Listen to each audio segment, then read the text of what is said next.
Well, hello everyone, and welcome to another edition of Talking Bullion. I got something in the mail today, a little bit different for me.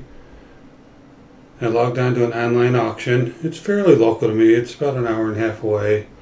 So I do have the ability to drive up there and get it if I want to save some money in shipping. But this time I had them ship it to me. Didn't have an opportunity to get up there, I was busy doing other things. So it does hurt the cost that I pay for the item a little bit, but these items weren't that expensive and just kind of cool to pick them up, and just got them in the mail, so I thought we'd take a look and see what's in there. So why don't we go ahead and open this up together.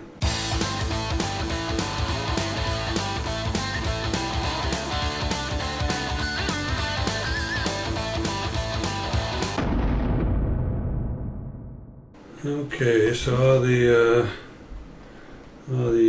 important information's on this side, and they sealed it up pretty good. Oh, what happened with that? Oh, there we go.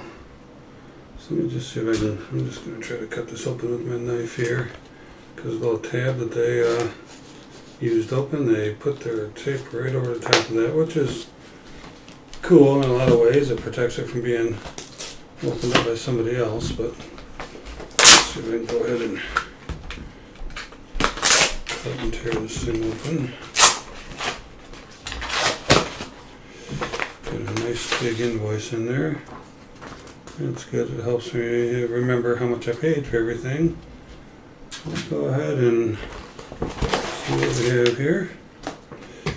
And see if I can get my camera back to working well. It looked like it got a little bright on me there for some reason. Alright, so packaged up well. Again, this is an online auction. I mean, really, anyone can sign on. If you're interested in the address, I can send it to you, because they have auctions all the time, and tractors and cars, but they have a lot of coin auctions too. So the only thing I'll caution you is that people pay a lot of money for the coins on there. A roll of quarters usually goes well above spot. I don't know why people are paying that much for it, and then if you need it shipped to you and you have to factor in shipping, it's probably not worth it. But maybe there'll be an old coin from a collection that you're trying to get, like I did here, and so maybe it'd be worth it to you. Again, these are kind of cool. They weren't a lot of money, so I thought I'd check them out and see. So got a graded coin here. Let's put that aside. Why is my phone getting so bright on us? Turn it down a little bit. Okay, so this is an 1853 silver 3-cent silver piece.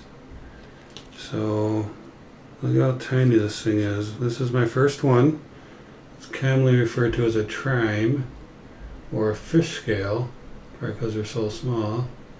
Maybe you can put that on the end of my finger. Let's put it on the coin cam and see what it looks like here. It's in pretty good condition, I think. I mean, it's not great. But let's take a look at the coin cam, and you can see here it's got the 3 on it. It's like a C with a 3, and that's because it's worth 3 cents. These are made from 1851 to 1873, and they primarily came out because the postage stamp had dropped from 5 cents to 3 cents, and they wanted a coin to be able to purchase stamps with. Plus, they wanted something to sit between the cent and the half dime, and the 3-cent piece filled that role. This is the smallest coin that the U.S. Mint has ever made. If we go back over here, you can see it's got a star on it. This is an 1853, it's supposed to be. Let me, I'll take at it. This looks like it says 63 on there. But I'll take a closer look at it. You can see it's not in great condition, but it's not bad. And again, this is 3 cents, worth 3 cents back then when it was made. And it's comprised of 75% silver and 25% copper. Now later, in 1854, they made it a little bit smaller, made it out of 90% silver. But the first couple of years it was made, it was 75% silver. So not too bad. But let me bring it back over to this screen. We'll take a look at this other thing here in a minute. And let me try zooming in. You look. It is a 53. Looked like a 6 under the scope. But yeah, 1853. So pretty cool, huh? They have a 3-cent piece from 1853, but it was a long time ago. This is just a stupid sticker they put on it. I'll probably take it out of here and put it in another flip that doesn't have all the markings on it. But yeah, pretty cool, huh? 1853 3-cent piece. I've got an 1865 3-cent nickel. This is a silver piece. 75% silver, 25% copper. I just thought that was cool, and I paid let me see, I paid $11 for it. So not bad for a piece of history. Pretty cool. So let's look at what else I got from the auction house. This is a graded coin. You can see here it says, and I just put it up the right way, right? And my lights are really fun. It's a half dime, so that's pretty cool. And if we flip it over, we can see it's rated as VG10, very good 10, PCGS, with arrows. And again, they put their little auction sticker on there. This is the 1853 as well.